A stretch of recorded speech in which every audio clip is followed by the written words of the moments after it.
네, 오늘부터 천국은 사랑의 나라입니다 시리즈 우리 4주 동안 함께 진행을 하도록 하겠습니다. 끝까지 사랑할 수 있을까입니다. 제가 목사 안수에서 떨어졌습니다. 20살 이후로 운전면허에서 떨어진 것 외에 시험에서 떨어져 본 처음의 경험입니다. 사실 강도사고시는 붙었습니다. 강도사고시에서 떨어지는 사람은 간혹 있습니다. 10명 중 2~3명은 떨어집니다. 목사고시에서 떨어지는 사람은 100명 중에 0명입니다.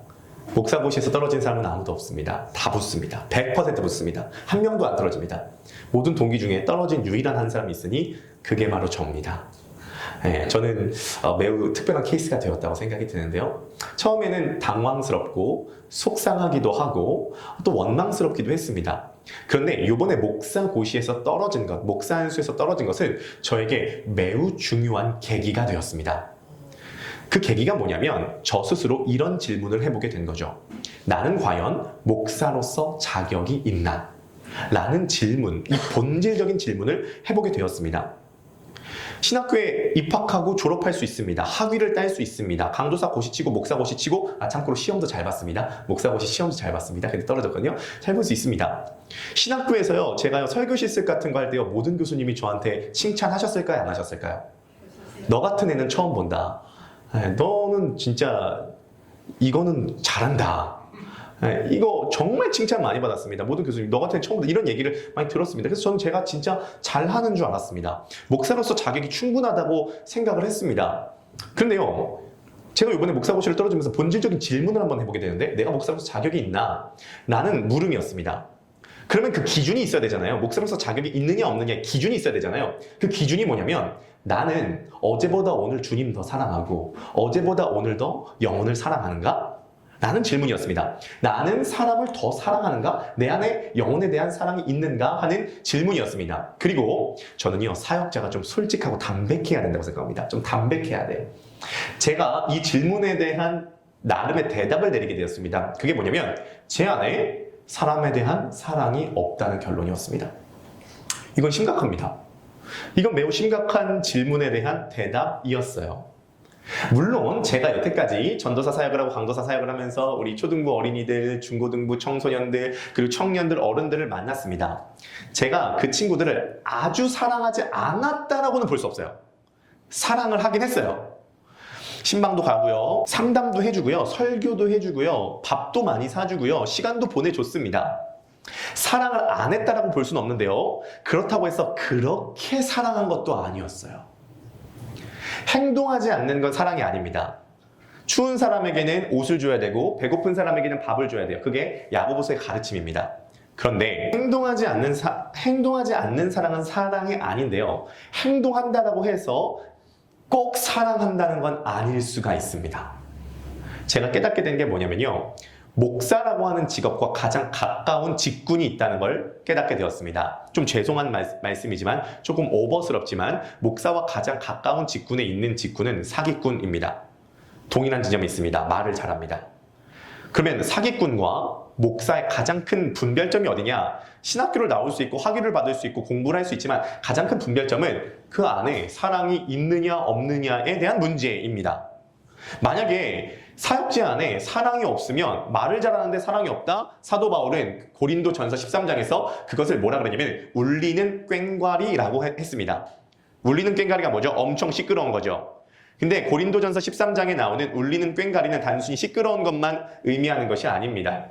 고린도전서 13장에 나오는 울리는 꽹과리가 뭐냐면 이렇습니다. 그때 당시에 고린도 지역의 가장 중앙에는 신전이 있었습니다. 그 신전에는 여사제들이 있었는데 그 여사제들은 대부분 창녀였습니다. 그러면 저녁에 어떤 한 남자가 꽹과리를 칩니다. 꽹과리를 칩니다. 그러면은 1000명 되는 여자 창녀들이 신전에서 나옵니다. 그리고 성관계를 맺는 거죠. 그때 울리는 꽹과리를 칩니다. 사도 바울이 천사의 말을 한다라고 할지라도 사랑이 없으면 울리는 꽹과리와 같다고 얘기한 게 단순히 시끄럽다는 말이 아니라 이건 매우 심각한 책망입니다. 이건 이런 얘기입니다. 너희들 안에 천사의 방언을 한다 할지라도 사랑이 없으면 이방 신을 섬기는 것과 똑같다 라고 말하고 있는 것입니다. 제 안에 사랑이 없더라고요. 물론 사랑한다고 말할 수 있습니다. 사랑한다고 말할 수 있습니다. 그런데요, 보험 설계사도 저한테 사랑한다고 하던데요. 안녕하십니까 고객님. 사랑합니다 고객님. 하나생명 송지수입니다. 저보고 대뜸 사랑한다고 하던데요. 제가 물어보고 싶었습니다. 진짜 저 사랑해요? 하나생명 송지수 선생님? 진짜 저 사랑해요? 사랑합니다 고객님. 진짜 사랑해요? 목사님들께서 설교 중간에 사랑하는 여러분이라고 하는 표현을 많이 쓰십니다. 물어보고 싶습니다. 진짜 사랑해요? 저 누군지 알아요? 저 누군지도 모르는데 어떻게 사랑할 수 있어요? 진짜 사랑해요? 라는 질문을 질문을 던져보는 거죠. 제 안에 사랑이 없습니다. 이건 큰 질문이고, 그래서 1주일, 2주일, 3주일 요즘 내내 고민하고 기도하는 제목이 이것입니다. 주님 마음 좀 주시옵소서. 주님 사랑 좀 주시옵소서. 그러니까 다 해답은 알아요. 다 사랑이 답이라는 건 압니다. 천국은 사랑의 나라입니다. 다 해답이라는 건 아는데, 불신자도 사랑이 답이라는 건 아닌데 그 사랑이 안 되는데 어떻게 해요? 쳐주실 필요는 없습니다. 그 용필이 형님도 그래서 뭐라고 얘기를 해요? 용필이 형님? 용필이 형님 아시죠?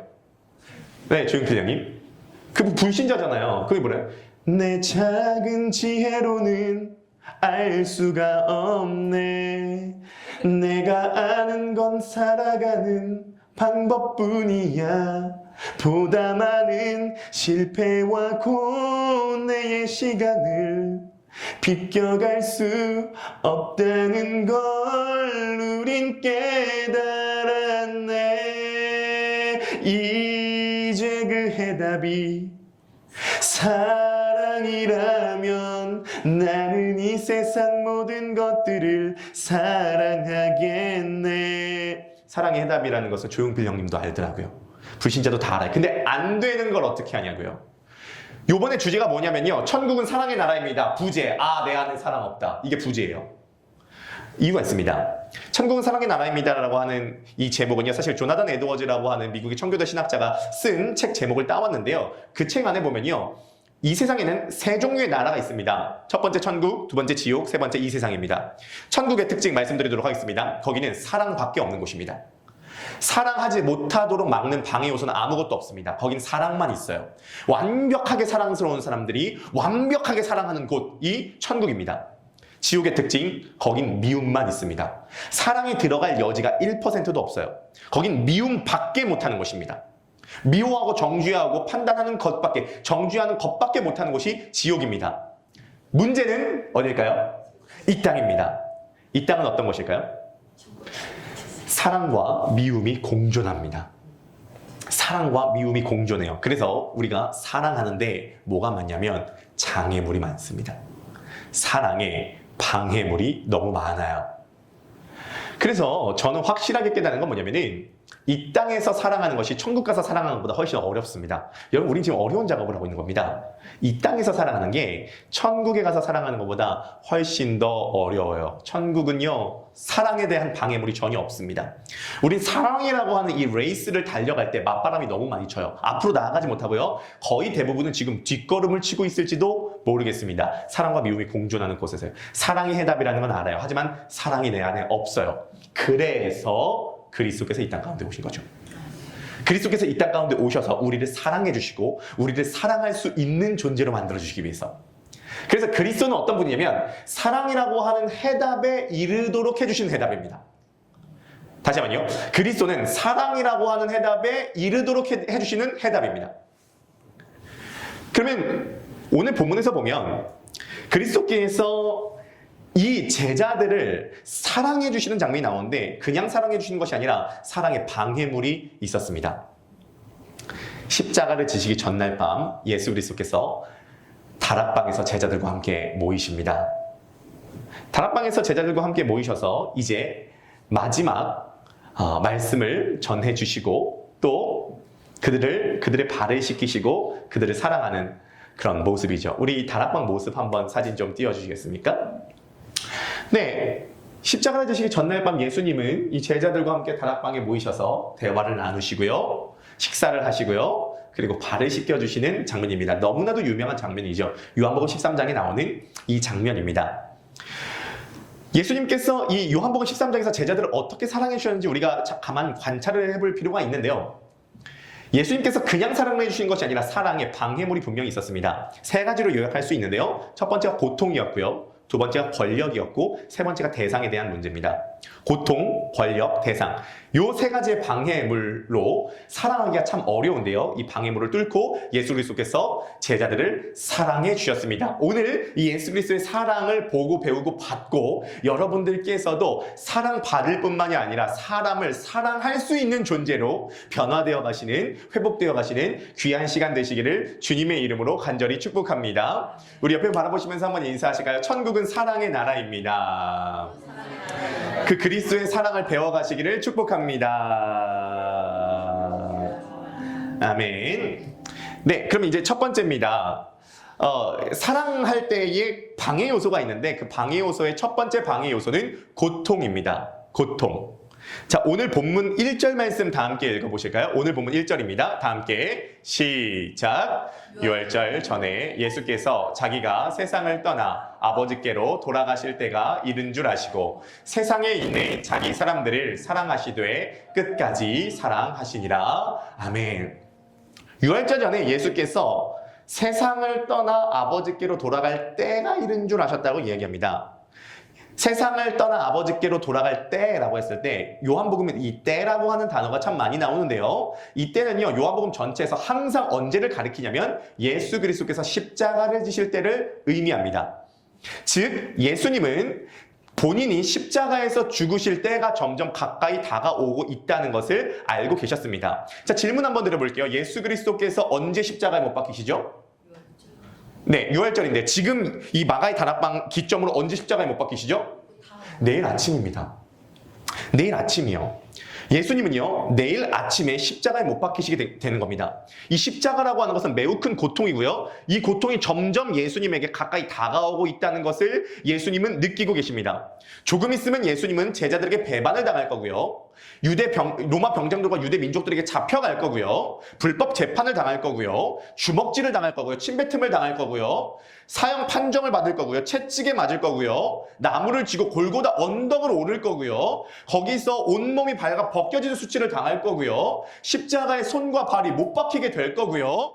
그런 육신적 고통뿐만이 아니라 예수님께서는 온 인류의 죄를 본인이 뒤집어 쓰셔서 성부 하나님께 버림을 받는 그러한 일들이 지금 점점 다가오고 있습니다. 예수님은 지금 매우 큰 정신적, 육체적, 관계적 모든 고통을 앞두고 있습니다. 예수님의 지금 이 고통을 설명할 수 있는 하나의 단어가 있습니다. 그 단어가 뭐냐면 겟세마네라고 하는 단어입니다. 겟세마네는 예수님께서 십자가 지시기 전날 밤에 기도한 동산이죠. 이 마가의 다락방의 최후의 만찬이 끝나고 난 다음에 기도하신 곳입니다. 그 겟세마네 동산에서 기도하셨는데 그 겟세마네라고 하는 이름의 뜻을 우리가 잘 살펴볼 필요가 있습니다. 겟세마네라고 하는 뜻은 어떤 뜻을 갖고 있냐면요, 즙을 짜내다라는 뜻을 갖고 있습니다.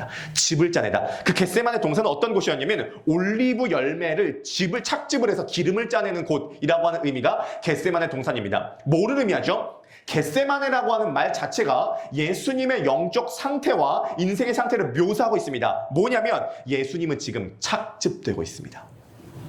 예수님은 지금 찌부되고 있습니다.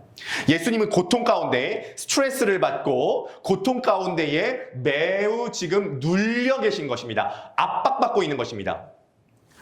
우리가요, 언제 사랑할 수 있냐면요, 우리가 사랑할 수 있을 때는요, 우리가 나름 여유가 있을 때입니다. 말씀드릴게요. 배부르고요, 기분 좋고요, 컨디션 좋을 때 이해할 수 있어요. 희생할 수 있죠. 음식물 쓰레기 갖다 버릴 수 있습니다. 컨디션 좋을 때 설거지 해줄 수 있어요. 상대방의 부족한 부분 감싸 안아줄 수 있습니다. 그런데요, 내가 고통스러울 때는요, 사람의 본능은 자기 자신에게로 오릅니다. 남을 돌아볼 여유가 없습니다. 우리 교회 조성진 선생님이 계십니다. 교도소에 가 계시는데요, 처음으로 전도가 되셔서 오셨는데 지금 여러 가지 사정에 있어서 사람은 다 사정이 있는 겁니다. 네, 저도 목사 안수 받는 거 사정이 있거든요. 목사 안수 못 받는 거 사정이 있거든요. 조성진 선생님도 사정이 있습니다. 조성진 선생님이 처음에 우리 교회 오셨을 때 은혜를 받으셨다고요. 이렇게 예배를 드리시다가 너무 눈물이 나셔서 중간에 일어나셔서 화장실 가서 눈물을 닦으시고요. 정말 내가 집에 돌아온 것 같다. 그래서 헌금 기도 제목에 항상 뭐라고 내셨냐면, 제 인생의 후반전은 정말 주님을 섬기고 크로스포인트 교회 섬기고 전도왕이 되는 거고 내 사랑하는 여자친구 혜연이와 함께 결혼해서 행복하게 사는 것입니다. 그렇게 냈습니다. 그리고 조성진 선생님이 저한테 비타민C도 100일분 갖다 주셨습니다. 문자로 남겼어요. 예수님이 서로 사랑하라고 하셨잖아요, 목회자님. 그리고 비타민 100, 저 100일치를 저한테 이렇게 갖다 주셨습니다. 너무너무 변화가 되더라고요. 그런데요, 어느 날 조성진 선생님의 무릎이 파열되셨습니다. 병원에 입원하셨습니다. 그리고 예상했던 보험금이 안 나오게 되었습니다. 조성진 선생님은 지금 일을 할 수도 없는 상황이었습니다. 경제적인 압박은 다가옵니다. 그러니까요, 성격이 나오시더라고요. 무릎이 다치셨으니까 빨리빨리 걷지를 못하시잖아요. 교회 앞에 이렇게 걷고 계시는데 빨리빨리 걷지를 못하니까 뒤에서 자동차가 빵빵 소리를 낸 거예요. 빵빵 소리를 낸 겁니다. 그러니까 조성진 선생님이 무릎을 이렇게 갔다가 뒤에서 빵빵 소리를 내니까 뒤를 돌아보고 갑자기 와! 나! 갑자기 분노를 내시는 거죠. 조성진 선생님은 좀 다혈질이셔서 그렇다고 치면요, 우리는 와! 이러지 않습니다. 근데 되게 싸해지죠. 우리가 스트레스 받을 때 되게 싸해지고요. 어떤 사람은 말이 없어지거나 어떤 사람은 눈빛으로 죽이거나 어떤 사람은 매우 신경질적이 됩니다. 왜냐면 고통받고 있거든요. 예수님 지금 고통 중에 있거든요. 그래서 그런 거 있죠. 특히 영향력 있는 사람이 고통 중에 있으면 스트레스 받으면, 영향력 있고 권력이 있는 사람이 스트레스를 받으면요, 싸한 분위기가 됩니다. 특히 엄마가 그런 경우가 많아요. 그런 경우 있지 않으세요? 집안 구성원 중에 엄마가 싸해지면 집안 전체가 좀 싸해지는 그런 분위기. 말은 안 하는데요, 뭔가 겨울왕국이 돼요. 눈이 내리죠. 엄마의 눈빛, 엄마의 표정, 엄마의 말투, 이런 게 싸해요. 분위기가 싸한 겁니다. 그래서 그 싸한 분위기는 옆에 있는 사람에게 싸하게 가게 돼요. 남편도 엄마 눈치 보고요, 애들도 엄마 눈치 보죠. 말 한마디 제대로 못해요. 밥 먹을 때도 아무 말이 없죠. 조용히 잠을 잡니다. 누군가라도 말을 하면 터뜨릴 것 같은 분위기이기 때문에 이럴 때는 몸살이는 게 최고다, 이런 생각을 갖고 있는 거죠. 예수님은 지금 고통 가운데 계셨습니다. 고통 가운데 있는 사람은 스트레스를 받거든요. 스트레스를 받으면요, 신경질이 납니다. 예를 들어 이럴 수가 있는 거죠. 다락방이 좀 추웠나 봐요. 바돌로메가 기침 소리를 냅니다. 예수님이 너무 짜증나는 거예요. 누가 지금 기침 소리를 내었어? 소신 바돌로메이옵니다. 참으로 딱하구나. 짐이 지금 묵상 기도하고 있는데 어찌 기침 소리를 낼 수 있단 말이냐, 이 미련한 것아. 내 가만 보니 네 머릿속에는 사탄 마귀가 가득. 지금 전혀 어떤 지금 성대모사를 하는지 전혀 모르시는 것 같은데요. 네 머릿속에는 사탄 마귀가 가득하구나. 베드로는 들으라. 저놈 안에 있는 사탄 마귀를 내가 오늘 때려 잡아야겠다. 저놈을 때려 죽여라. 이럴 수 있잖아요. 네, 예수님은 지금 신경질이 나와 계신 상태일 수가 있어요. 왜냐하면 고통받고 착집되고 있거든요. 이렇게 예수님께서 오버하지 않으셨더라도 지금 마가의 다락방은 싸늘한 분위기가 있을 수 있어요. 그런데요, 마가의 다락방의 지금 분위기는요, 매우 따뜻해요. 온기가 느껴져요. 매우 온기가 느껴져요. 따뜻해요. 싸하지 않아요. 분위기가 아주 훈훈해요. 예수님의 눈빛과 말과 행동 속에서는 사랑이 뿜어져 나오고 있어요. 냉기가 뿜어져 나오는 것이 아니라 사랑이 뿜어져 나오고 있어요. 예수님은 지금 착집되는 고통 가운데 있는데 예수님은 사랑을 뿜어내고 있어요. 제자들은 거기서 예수님의 사랑을 느끼고 있는 거죠.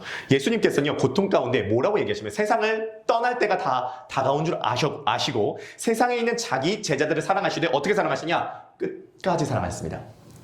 여기서 이 끝까지라고 하는 단어는요, 에이스텔로스라고 하는 뜻인데요. 한번 따라해 주실까요? 에이스텔로스. 네, 이 에이스텔로스는요, 시간적으로도 끝을 의미하고 양적으로도 끝을 의미합니다. 예수님은요, 죽음 이후 마지막 순간까지, 끝까지, 시간적으로 끝까지 제자들을 사랑하셨고, 예수님이 할 수 있는 최대한의 분량, 최대한으로 최고로 제자들을 사랑하셨어요. 시간적으로도 끝까지, 양적으로도 끝까지 고통 가운데 제자들을 사랑하셨죠. 우리가 예수 그리스도를 통해서 배워야 되는 게 뭐냐면, 우리가 여유로울 때뿐만이 아니라 우리가 고통스러울 때도 사랑하는 방법을 배워야 된다는 거죠. 우리가 스트레스를 받을 때도 우리가 신경질을 부리는 것이 아니라 우리 안에 사랑이 뿜어져 나오는 것을 그리스도를 통해서 배워야 됩니다. 그것이 다락방에서 지금 그리스도께서 우리들에게 가르쳐주고 있는 사실이라고 볼 수가 있겠습니다. 여러분 어떠십니까? 여유로울 때 말고 여러분들이 만약에 중요한 어떤 압박받는 상황 앞에 두고 있을 때 여러분들에게는 신경질이 뿜어져 나오십니까? 사랑이 뿜어져 나오십니까? 여러분들이 함께하는 그 자리와 그 가정과 그 공동체와 그 만나는 사람 가운데 싸한 분위기가 퍼지니까 아니면 사랑의 온기가 퍼집니까? 지금 마가의 다락방에는, 그 좁은 다락방에는 예수님의 온기, 천국이 임하고 있습니다. 사랑의 온기가 느껴지는 거죠.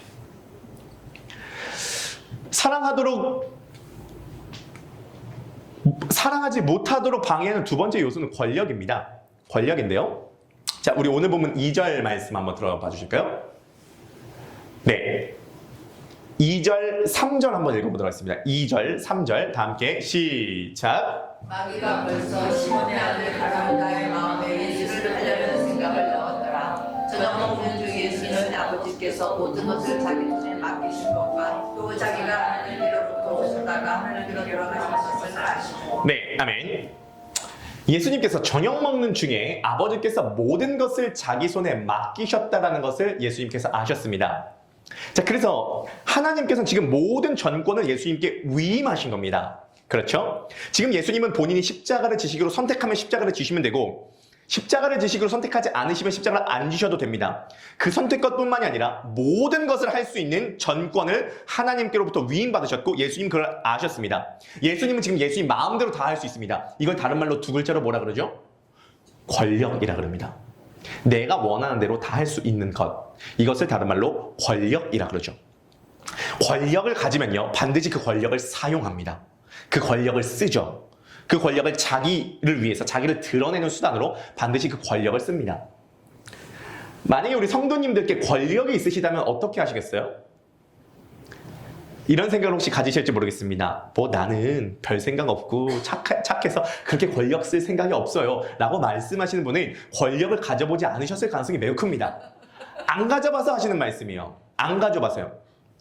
여러분들이 만약에 투명인간이 될 수 있는 능력이 있다고 생각을 해보세요. 처음에는요 양심의 가책이 느껴지고 신기해서 그냥 뭔가 되게 조심스러울 거예요. 그런데 거기에 길들여지고 아무도 나를 제지하지 않고 아무도 나를 컨트롤할 수 없다는 것을 알게 되면 무슨 일을 하시겠습니까? 여러분들이 권력이 있는데 그 권력을 아무도 제지할 사람이 없다면 여러분들 무엇을 하시겠습니까? 예수님에게 지금 그 모든 권력이 있었습니다. 단순히 권력을 쓰는 것을 왕이나 대통령이나 정치인들만 쓴다라고 생각을 하지 마세요. 이 권력에 대한 의지는요 놀랍게 어린애들 시절부터 있습니다. 어린애들부터 시작해서 어른에 이르기까지 권력에 대한 의지는 매우 강합니다. 그렇죠? 그래서 실제로 그 우리들의 일그러진 영웅이라고 하는 소설 아십니까? 이문열의 우리들의 일그러진 영웅, 거기 엄석대라고 하는 권력이 나오잖아요. 그건 사실은 1970년, 60년대, 70년대 독재 정권을 이렇게 함께 소설로 그린 것이죠. 우리들의 일그러진 영웅. 중학교뿐만이 아니라 초등학교만 보더라도 그 권력 생태계가 있습니다. 권력은 제한을 두고 자기가 할 수 있는 걸 너는 못한다라고 제한을 두는 게 권력이죠. 제가 어떤 초등학교 커뮤니티 글을 봤는데요. 거기에도요 권력 싸움이 있더라고요. 초등학교 안에도 권력 싸움이 있다는 거 아십니까? 그 권력이 뭐냐면요. 카카오톡을 보낼 때 이모티콘을 보낼 수 있는 건 초등학교 5학년 때부터 허용이 된다는 거예요. 4학년은 카카오톡으로 이모티콘을 못 보냅니다. 그것이 6학년 그 누나 형들이 정한 어떤 룰이래요. 근데 사건이 일어난 거야. 초등학교 4학년 여자애가 초등학교 6학년 오빠한테 카카오톡으로 이모티콘을 보낸 겁니다. 5학년 애들이 야 내 밑으로 다 모여. 야 장난치냐? 카카오톡 이모티콘 초등학교 5학년 때부터 쓰는 거 모르냐? 그런 겁니다. 초등학교 6학년 애들 그 권력에 제한을 두는 거예요. 특혜가 나름 있더라고요. 걔네들의 특혜가 뭔지 아십니까? 등나무에서 누울 수 있다고 합니다. 초등학교 6학년 등나무에서 누울 수 있어요. 그거 특혜인 거죠. 등나무에서 함부로 눕지를 못한 거죠. 저도 그래서 초등학교 때요. 제가 이제 초등학교 5학년 때 그 누나 형들이 있는 그 애들이 권력이 가장 셌거든요. 제가 초등학교 5학년 때 초등학교 6학년 그 누나들의 그룹이 있었는데 그 그룹 이름이 지대였습니다. 지대파. 네, 그 지대파 언니들 굉장한 그 크루가 있습니다. 권력이 있어요. 그래서 그 지대파 언니들을 동생으로 두고 있는 그 동생들은 굉장히 큰 권력이 있었죠.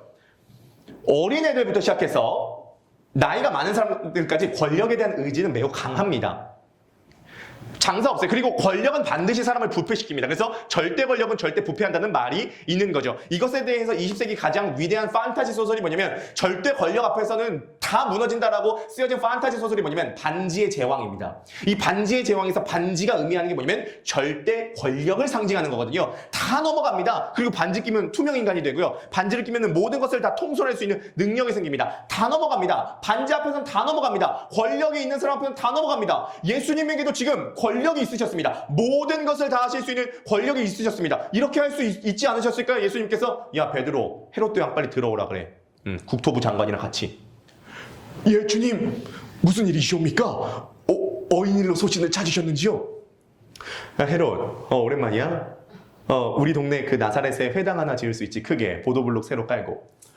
주님 원래 예산 편성이 다 되어가지고 올해는 좀 힘들 것 같사옵니다.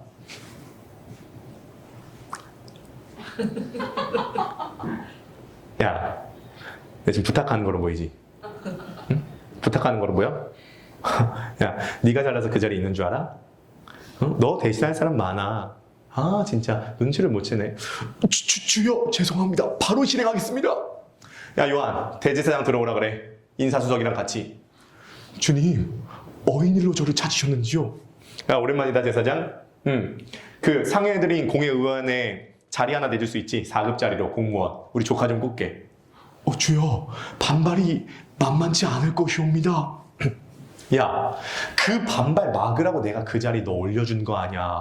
진짜 눈치 못해. 네가 잘나서 그 자리 있는 줄 알아? 야, 눈 깔아. 신발 묶으라고. 빨리 묶어. 이렇게 할 수 있지 않겠어요? 권력이 있으니까요. 그런데요, 예수님께서 저녁 먹는 중간에 자리에서 일어나십니다. 모든 것을 하실 수 있는 그분이, 아버지께서 모든 것을 맡기신 그분이 저녁 먹는 중간에 자리에서 일어나십니다. 그리고 겉옷을 벗으십니다. 그리고 대야에다 물을 뜨시고 허리에다 수건을 두르시고 제자들의 발을 하나씩 닦여주시기 시작합니다. 여기서 매우 중요한 게요, 겉옷을 벗으셨다는 표현이에요. 이건 매우 중요한 표현입니다. 겉옷을 벗으셨다는 표현이요. 우리는요, 예수님께서요 마가의 다락방에서 제자들의 발을 씻겨주셨다고 했을 때 이러한 장면을 좀 많이 떠올립니다. 우리 사진 한번 보여주시겠습니까? 네, 이러한 장면을 많이 떠올립니다. 제자들의 발을 씻겨주신 이런 장면을 떠올리는데요, 이것은 성경을 조금 주의 깊게 읽지 못한 상태에서 그림을 그렸기 때문입니다. 자, 예수님께서 지금 겉옷을 벗으셨는데요, 당시 겉옷은요 원피스입니다. 그러니까 겉옷을 벗으면요 안에 팬티밖에 남지 않아요. 그러니까 지금 예수님 발을 씻기셨을 때 겉옷을 벗으셨다는 건 뭐냐면 맨살이 지금 다 드러난 상태에서 무릎을 꿇고 발을 씻기고 계신다는 겁니다. 그럼 이건 매우 충격적인 건데 왜 겉옷을 벗으셨냐? 당시에 겉옷을 벗고 발을 닦는 것은 노예만 하는 거였습니다. 왜 노예들이 겉옷을 벗었냐면요, 나는 주인님을 해할 무기를 숨길 곳이 없습니다. 나는 무기를 숨길 곳이 없습니다라는 것을 보여주기 위해서 겉옷을 다 벗고 주인님의 발을 닦였습니다.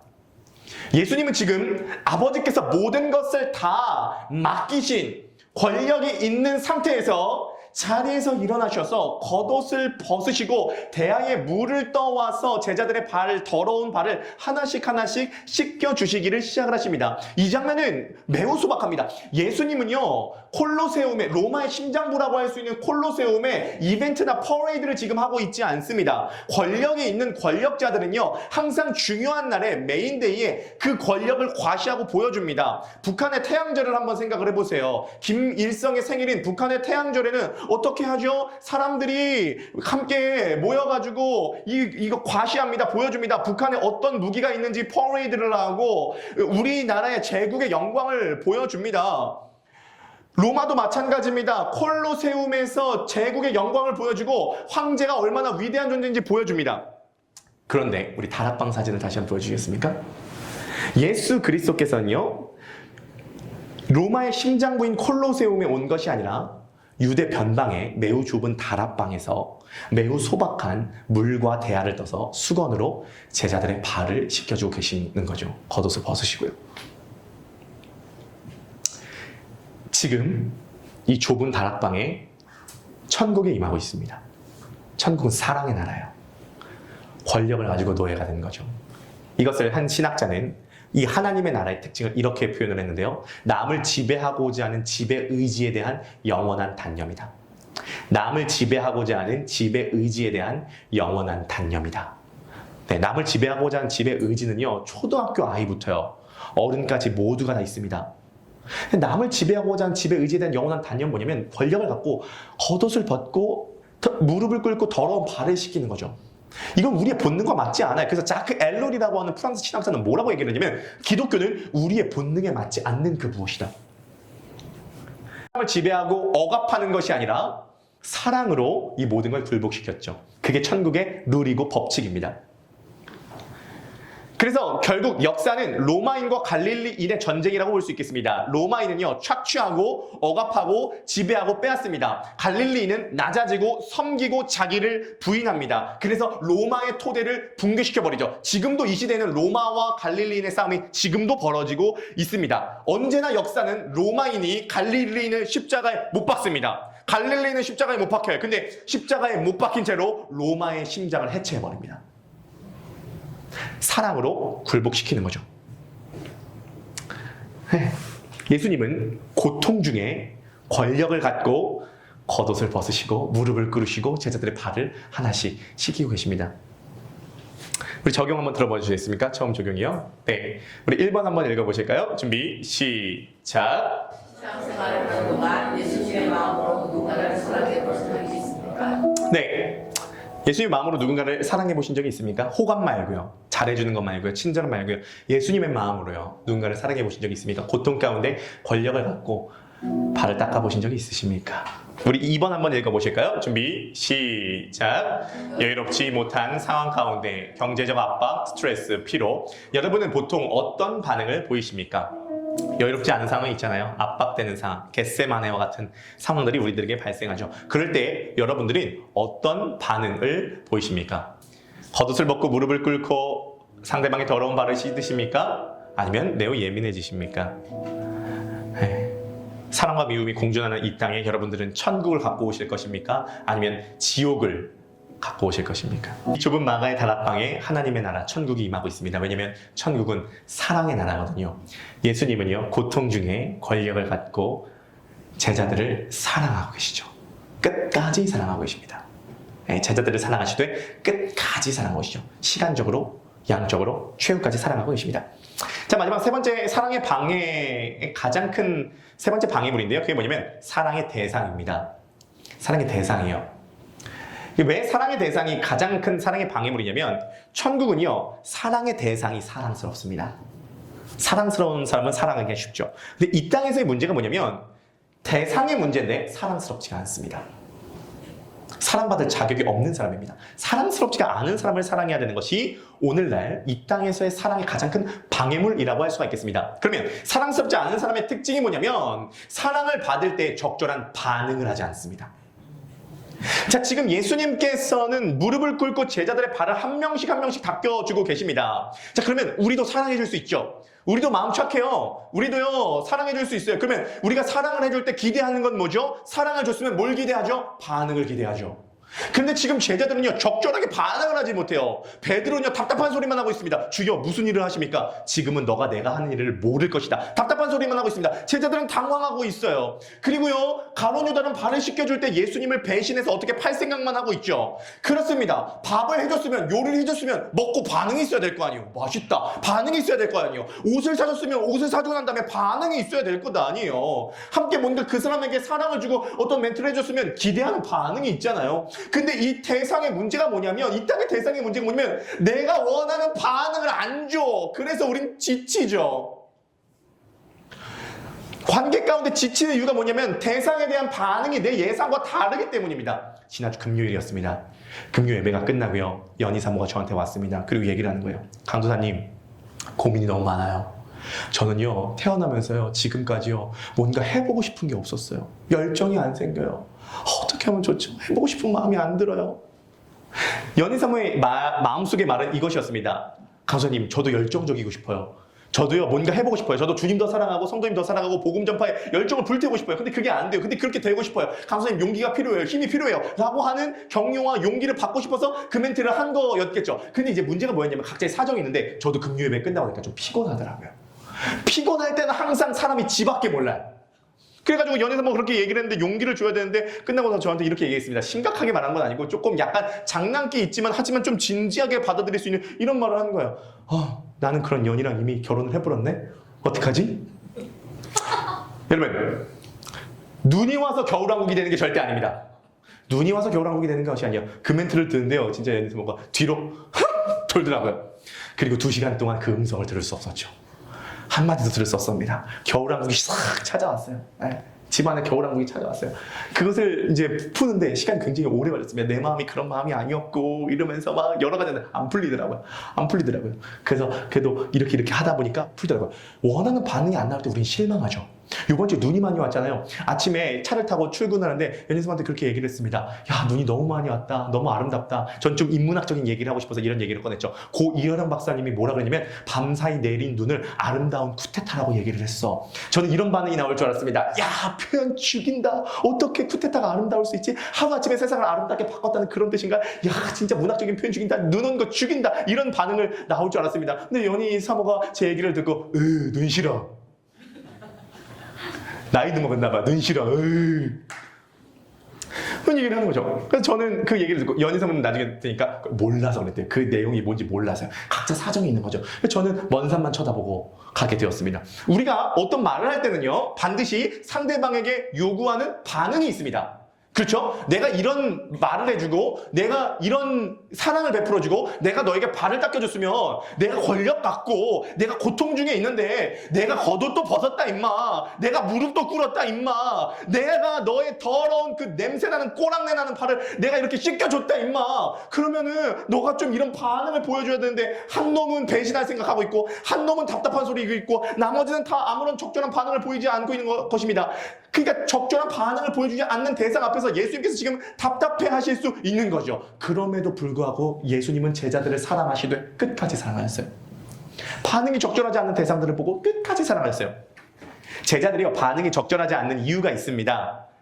원래요, 발은 언제 씻는 줄 아세요? 저녁 먹는 중간에 절대 발을 씻지 않아요. 유대 예식법에 따르면요, 반드시 발은요 저녁 먹기 전에 씻습니다.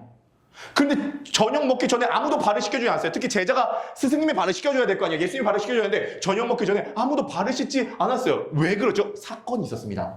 최후의 만찬에서 이 마가의 다락방에서 최후의 만찬이 있기 전에 한 사건이 있었는데 그 사건이 뭐냐면 누가복음 22장 26절입니다. 22장 24절이죠. 다 함께 읽어보시겠습니다. 시작. 또 그들 사이에 그중 누가 크냐 하는 다툼이 난지라. 자, 잘 보세요. 이 제자들은요, 최후의 만찬 전에요, 하나의 토론이 벌어졌는데, 너가 크냐, 내가 크냐, 누가 서열이 높냐라고 하는 다툼이 일어나게 됐습니다. 그래서 지금 이 제자들의 온통 관심은 네가 크냐, 내가 크냐, 네 위치가 높냐, 내 위치가 높냐, 서열을 정하기 시작했고, 비교의식과 경쟁의식 속에서 이 제자들의 관심사는 자기에게로 향하고 있었습니다. 그래서 발을 씻겨줘야 되는 걸 아는데, 발을 씻겨줘야 되는 걸 깜빡한 거죠. 우리가 사랑해야 되는 걸 압니다. 그런데 우리의 문제가 뭐냐면, 아니에요, 우리의 문제라고 하지 않을게요. 저의 문제가 뭐냐면 사랑해야 된다는 걸 아는데 사랑해야 된다는 걸 까먹습니다. 발을 씻겨줘야 된다는 걸 아는데 발을 씻겨줘야 된다는 걸 까먹습니다. 왜? 그 전에 다툼이 일어났거든요. 누가 크냐라고 하는 경쟁, 다툼이 일어났습니다. 그래서 자기가 어떤 존재냐에 대한 깊은 생각과 욕망 속에 갇혀 있습니다. 그래서 이 사람들은, 이 제자들은 예수님의 발을 씻겨주지 못했죠. 이 사람들은 사랑해 줄 줄 몰랐습니다. 왜냐면 관심이 자기에게밖에 없으니까요. 관심이 자기에게밖에 없는 사람의 특징이 있습니다. 사랑을 줄 때도 적절하게 반응을 보이지 못합니다. 발을 씻겨주시는데도 자기가 발을 씻겨주지 못했구나, 예수님 나를 이렇게 사랑해 주시는구나 라고 하는, 예수님 정말 감동입니다, 저도 이렇게 사랑하겠습니다 라는 적절한 반응을 보이지를 못합니다. 누가 크냐라고 다툼하는 이 제자들의 모습이 우리들의 모습일 수가 있습니다. 인스타그램에는 절망이 없다라고 하는 책을 지은 정지우라고 하는 작가가 있습니다. 제가 매우 좋아하는 작가 중에 하나인데요, 이 정지우라고 하는 작가가 얼마 전에 페이스북에 글을 한 편 올렸습니다. 들어보세요. 이 제자들의 모습과 우리들의 좀 모습이 유사할 수 있습니다. 인용을 해드리도록 하겠습니다. 나의 지인 한 명은 결국 한국을 떠나기로 했다. 이분은 참고로 변호사를 하다가 지금 프리랜서로 일하시고 계십니다. 작가로 일하시죠. 나름대로 지방의 한 중견기업을 성실히 다니는 나보다 몇 살 아래의 청년이다. 일과를 들어보면 이보다 성실한 사람이 별로 없겠다 싶다. 몇 년간 연차도 제대로 주지 않는 회사를 야근해가면서 다니고 매일 저녁이면 운동도 하고 틈틈이 자기개발도 하는 무척 성실한 30대이다. 그러나 그는 한국에서 더 이상 희망을 느끼기 어렵다고 말했다.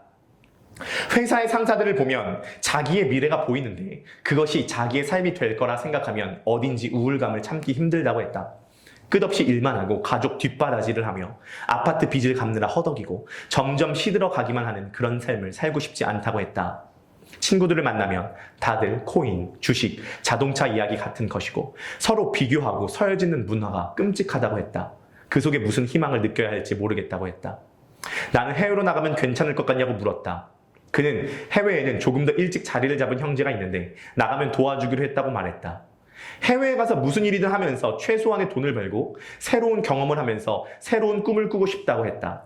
적어도 이 한국 사회에서의 비교와 서열 의식에는 시달리지 않아도 될 것 같다고 했다. 나는 응원한다고 했다. 아마 그에게 해외 가도 별것 없다. 그래도 한국이 낫다. 그런 이야기를 하는 사람이 한 트럭은 있었을 것이다. 그러나 나는 그렇게 말하지 않았다. 어떤 사회든 누군가에게는 희망으로 느껴질 수 있지만 누군가에게는 폐소 공포증을 주는 끝없는 개미지옥, 답답한 감옥, 절망의 구렁텅이처럼 느껴질 수도 있다. 사실 나는 많은 청년들이 우리나라에서 무슨 희망을 보며 사는지 잘 모른다. 수도권 초품화 아파트를 사서 단란한 가정을 꾸리는 꿈을 꾸나? 자신이 다니는 회사에서 오래 살아남아 과장이 되는 꿈을 꾸나? 혼자 혹은 둘이 살며 성수, 이태원, 서순리길의 무한 핫플레이스를 탐방하는 꿈을 꾸나? 월 1억 자동 수익을 실현하면서 디지털 노마드로 사는 꿈을 꾸나? 모르면 몰라도 그는 그중 어떠한 꿈도 이 땅에서 꾸지 않는 듯하다. 아마 불가능하다고 믿었거나 거기 어디에도 진정한 행복은 없다고 생각한 듯하다. 그는 주 6일에 야근이 잦은 회사를 다니고 있었는데 그 외 별다른 선택지도 없다고 느낀다고 했다. 워라밸과 연봉과 좋은 동료와 자아 실현에는 일이 밸런스를 이루는 직장을 얻는 건 낙타가 바늘구멍에 들어가는 만큼 어렵다. 끝없이 일하는 것의 결과가 무엇인지도 답하기 어렵다. 결국 남들과 자동차나 아파트, 자녀가 입학한 대학의 서열 비교 같은 게 다라고 느끼는 경우가 적다고 할 수 없을 것이다. 끝없이 서열을 짓고 비교하고 경쟁하는 이 개미지옥 속에서 지인 한 명이 해외로 뜨기로 작정했대요. 해외 나가도 별 수 없지만 그 지인에게 그 말은 하지 않겠다고 생각했다고 합니다. 누가 크냐라고 한 쟁론이 일어났다는 이 제자들의 상황, 오늘 우리들에게도 마찬가지입니다. 우리는요, 그 경쟁과 비교 의식 속에서 나에게 함몰되기 시작하면서 저녁 먹기 전에 발을 씻겨야 된다는 사실을 깜빡합니다. 이 경쟁 사회 속에서 사랑해야 된다는 걸 알고 있는데 사랑해야 된다는 걸 깜빡합니다. 그래서 사랑에 대한 적절한 반응도 못합니다. 주여 어찌하여 내 발을 씻기십니까? 어떻게 하면 이 예수를 팔아넘길까? 이 고민만 지금 제자들이 하고 있습니다. 사랑받을 자격이 없는 거죠. 사랑의 대상에 대한 답답함입니다. 내가 원하는 반응을 주지 않는 이 대상에 대한 답답함입니다. 그런데 예수님은 자기 제자들을 사랑하시되 에이스텔로스, 시간적으로 최후까지, 양적으로 끝까지 사랑하십니다. 결론을 맺어보도록 하겠습니다. 결론이 중요한데요. 예수님은요, 지금 착집된 것 같은 고통 가운데 모든 것을 마음대로 하실 수 있는 권력을 가지시고 적절하게 반응을 보이지 않는 제자들을 향해서 겉옷을 벗으시고 무릎을 꿇으시고 발을 닦여주시는 사랑을 보여주십니다. 여태까지 설교를 들으시면서 이런 생각을 가지셨을지 모르겠습니다. 그래, 난 말아야겠다. 포기다. 어떻게 이러냐? 못한다. 그건 예수님이니까 가능하다. 난 포기다. 라고 굉장히 부담을 느끼면서 말씀을 들으셨는지 모르겠습니다. 그런데요, 여러분들이 지금 말씀을 들으시면서 혹시 부담을 크게 느끼셨다면 여러분들이 지금 예수님에게 공감했기 때문입니다. 여러분, 우리가 공감해야 될 대상은 지금 예수님이 아닙니다. 우리가 공감해야 되는 대상은 제자들이에요. 예수님께서 발을 씻겨주심에도 불구하고 그 사랑이 사랑인지도 모르는 제자들이에요. 우리에게는 사랑할 수 있는 능력이 없어요. 우리에게 사랑할 수 있는 능력이 없어요. 내 안에 사랑이 없어요. 여러분, 우리 안에 사랑이 피어오르게 되는 방법이 있습니다. 그게 뭐냐면 내 안에 사랑이 없다는 걸 먼저 인정해야 됩니다. C.S. 루이스가 네 가지 사랑에서 이렇게 지적합니다. 최고층은 최하층을 전제로 한다. 무슨 말입니까? 최고층은 사랑입니다. 근데 최하층을 전제로 해야 돼요. 내 안에 사랑이 없음을 먼저 전제로 해야 최고층으로 올라갈 수 있습니다. 우리 안에 사랑이 없어요. 제가 목회자가 됐을 때 사랑이 없다라고 발견한 것은 저는 정당한 길을 가고 있다고 생각합니다. 내 안에 사랑이 없어요. 그래서 하이델베르크 교리문답 제5문답에 보면 이런 말이 있습니다. 인간 안에는 하나님과 인간을 향한 선천적인 어떠한 미움의 경향성이 있다. 나에게는 하나님과 내 이웃을 미워하는 선천적인 어떤 성향이 있습니다. 우리는요, 사람을 사랑할 수 없죠. 우리가 죄인이기 때문에 사람을 미워하는 성향이 있습니다. 그게 우리의 현실이에요. 지금 우리는 어떤 상태이냐면요, 이런 상태입니다. 예수님께서 나의 발을 씻겨주시는데 이 의미도 뭔지 모르는 상태일 수 있습니다. 자, 예를 한번 들어보도록 하겠습니다. 여러분, 예수님께서 당신을 사랑하십니다. 예수님께서 당신을 목숨 다해서 자신의 물과 피를 다 쏟으셔서 여러분들을 자기의 목숨보다도 더 사랑하십니다. 어떤 마음이 드십니까? 어떤 분은 감동이 되는 분도 있겠지만 어떤 분은 무감각한 분들도 분명 여기 계실 겁니다. 예수님이 나를 사랑하신다는 얘기를 들을 때 어떤 분은 눈물을 흘리겠지만 어떤 분은 별 느낌이 안 드실지도 모르겠습니다. 마치 제자들처럼요. 마치 제자들처럼 발을 씻겨주실 때 어떠한 느낌인지도 전혀 느끼지 못하는 느낌. 예수님께 당신을 사랑하십니다라고 하는 이 메시지를 들을 때 우리의 마음 가운데 감동이 없을 수 있습니다. 그러나 여기서 복음을 말씀드리도록 하겠습니다.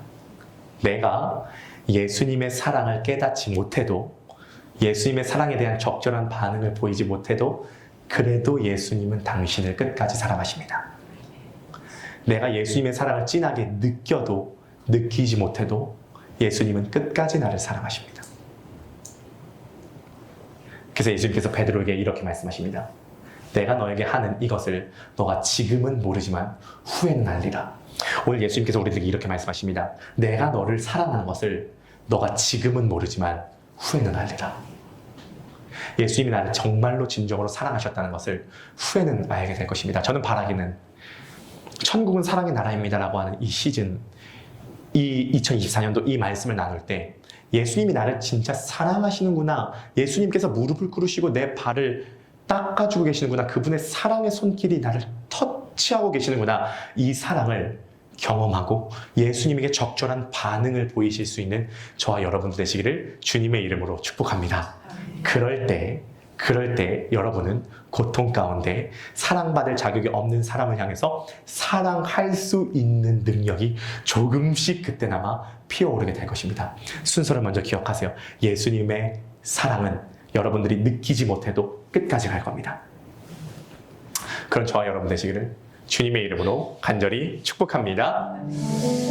네, 마지막 적용 질문입니다. 제가 연아에게 보내줬는지 모르겠습니다. 마지막 적용 질문은 이것입니다. 우리 찬양팀 준비해 주시고요. 마지막 적용 질문은 예수님께서 당신을 사랑하십니다 라고 하는 말을 들을 때 어떤 마음이 드십니까? 예수님이 당신을 자신의 목숨보다도 더 사랑하십니다 라는 말을 들을 때 자신의 목숨을 다 내어주실 만큼 천하보다도 당신을 사랑하십니다 라는 이 이야기를 들을 때 여러분 어떤 마음이 드십니까? 여러분 발을 닦이고 있는 제자들의 마음입니까? 아니면 그 사랑에 감격하는 상태입니까? 바라기는 주님, 오늘 이 시간 이 모임 가운데 예배 가운데 예수의 사랑으로 가득히 채워주시옵시고 우리의 눈을 열어서 그 사랑의 넓이와 높이와 깊이를 깨달을 수 있는 마음을 주시옵시고 우리의 돌과 같은 마음을 성령께서 깨어 부셔 주셔서 주님의 사랑을 받아들일 수 있는 옥토박 같은 마음밭되게 하여 주옵시고 우리들의 어두운 마음의 문이 살짝 열려 그 우리들의 어두운 내면 안으로 예수 그리스도의 사랑의 빛이 가득히 들어오는 역사가 일어나게 하여 주시옵소서.